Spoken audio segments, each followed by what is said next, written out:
جنگ بدر تاریخی اسلام کی سب سے پہلی جنگ جس نے پوری دنیا کو ہلا کر رکھ دیا تھا، جس میں کفار مکہ کے ابو جہل سمیت موسٹ پاورفل لیڈرز مارے گئے، جس میں حضرت علی رضی اللہ تعالیٰ عنہ کو ریڈ ڈیتھ کا خطاب دیا گیا۔ 622 عیسوی آپ صلی اللہ علیہ وآلہ وسلم مکہ میں قریش کے ظلم و جبر سے بچنے کے لیے مدینہ ہجرت کر گئے۔ 2 ہجری جب قریش کا ایک قافلہ شام سے مکہ آ رہا تھا، جس میں 50,000 سونے کے سکے اور ہر قسم کا مال موجود تھا۔ اس قافلے کا سردار ابو سفیان تھا۔ جب یہ افواہ پھیل گئی کہ مسلمان اس قافلے کو لوٹنا چاہتے ہیں، تو ابو سفیان نے مکہ کی جانب اپنا ایک قاصد فل سپیڈ میں بھیجا اور اس نے جا کر مکہ میں کہا کہ آپ صلی اللہ علیہ وآلہ وسلم نے ابو سفیان کا قافلہ لوٹ لیا، جس کے جواب میں مکہ سے قریش کا ایک قافلہ ابو سفیان کے قافلے کی مدد کے لیے مدینے کی جانب روانہ ہوا۔ اصل میں ہوا کچھ یوں تھا کہ جنگ بدر سے 1 سال پہلے جو مسلمان مکہ سے ہجرت کر کے مدینہ آئے تھے، وہ اپنے ساتھ کچھ بھی لے کر نہیں آئے تھے سوائے ان کپڑوں کے جو انہوں نے پہنے ہوئے تھے۔ تو مکہ والوں نے ان کو غصہ دلانے کے لیے ان کی ساری چیزیں، زمین، گھر سب بیچ دیے تھے، اور یہ وہ قافلہ تھا جس میں بہت سارا سامان وہ تھا جو مکہ کے مسلمانوں سے لوٹا گیا تھا۔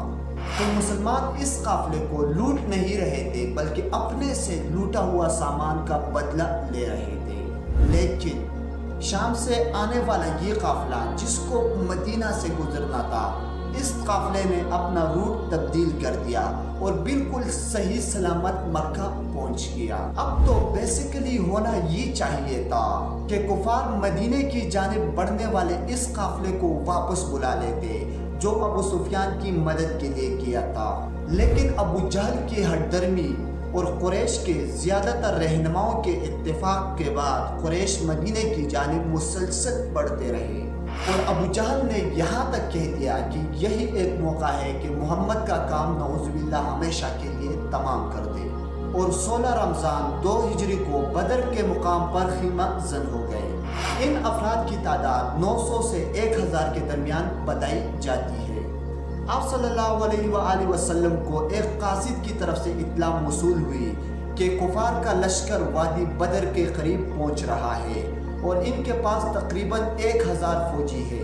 اس اطلاع کے بعد آپ صلی اللہ علیہ وآلہ وسلم نے بھی وادی بدر کا رخ کیا اور 13 مارچ 624 عیسوی کو 313 افراد کے ساتھ بدر کے قریب پہنچ گئے۔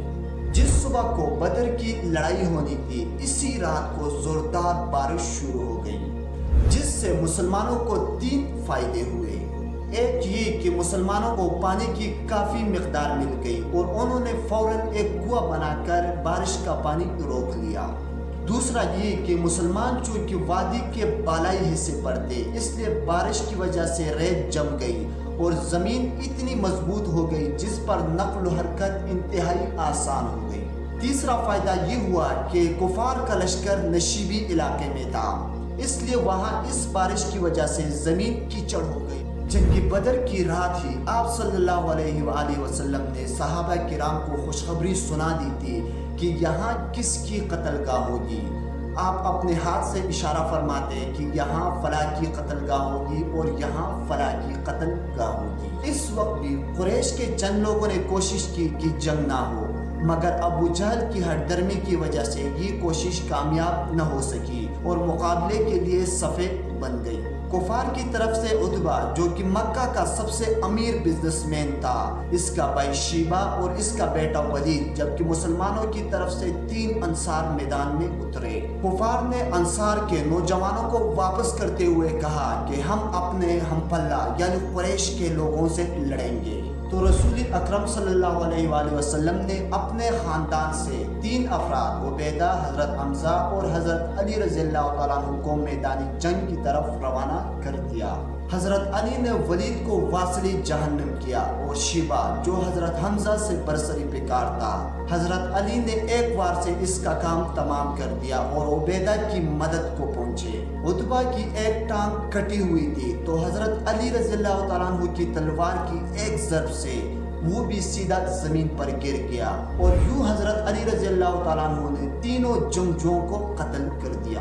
عتبہ کا بیٹا حذیفہ جو کہ مسلمانوں کی فوج میں تھا، اس کے سامنے ہی اس کے باپ، اس کا بھائی اور اس کا چچا مار دیا گیا، لیکن وہ مسلمانوں کی فوج میں ہی رہا۔ اس لڑائی میں عبیدہ شدید زخمی ہو گئے۔ حضرت حمزہ رضی اللہ تعالیٰ عنہ آپ صلی اللہ علیہ وسلم کے پاس تشریف لے گئے اور فرمایا کہ عبیدہ اب اس دنیا میں نہیں رہا، مطلب وہ شہید ہو گیا ہے۔ تو یہ خبر سن کر آپ صلی اللہ علیہ وآلہ وسلم کے آنکھوں میں آنسو آ گئے۔ ان تین افراد کے قتل کے بعد ابو جہل نے ایک ساتھ حملے کا حکم دیا، تو مسلمانوں نے اپنے صفوں کو بدلا اور بالکل فریش صحابہ کرام کو آگے کر دیا۔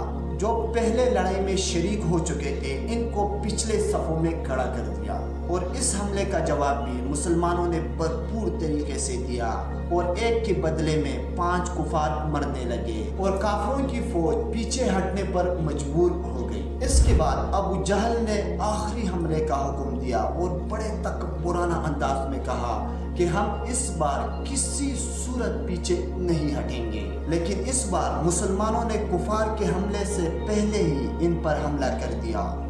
یہ حملہ اتنا شدید تھا کہ لشکر کفار میدان چھوڑ کر بھاگنے لگی۔ رسول اکرم صلی اللہ علیہ وآلہ وسلم ابو جہل کے قتل کے انتظار میں تھے۔ جو ہی اس کی موت کی خبر ملی تو آپ صلی اللہ علیہ وآلہ وسلم نے فرمایا، اے میرے رب، تو نے اپنا وعدہ سچ کر دکھایا۔ اس طرح 313 مسلمانوں نے، جن کے پاس نہ کوئی اسلحہ تھا نہ کوئی جنگی ساز و سامان، جبکہ دوسری طرف کفار کے 1000 فوجی جن کے پاس اسلحہ، ساز و سامان سب کچھ تھا، لیکن پھر بھی مسلمان سرخرو ہو گئے، کیونکہ مسلمانوں کے پاس وہ طاقت تھی جو کفار کے پاس نہیں تھی، اور وہ تھی اللہ پر ایمان اور یقین، اللہ اکبر کے سائے تلے لڑنا، شہادت کا جذبہ، اللہ کی راہ میں جان لٹا دینے کی تمنا۔ اور اس طرح جنگ بدر مسلمانوں کی فتح اور کفار کی بدترین شکست کے بعد اختتام پذیر ہوئی۔ ابو جہل سمیت کفار کے بڑے بڑے سردار مارے گئے۔ کفار کے لشکر سے 70 افراد قتل جبکہ 70 کو قید کر دیا گیا، جبکہ 14 مسلمان شہید ہوئے، جن میں 6 مہاجر اور 8 انصار شامل تھے۔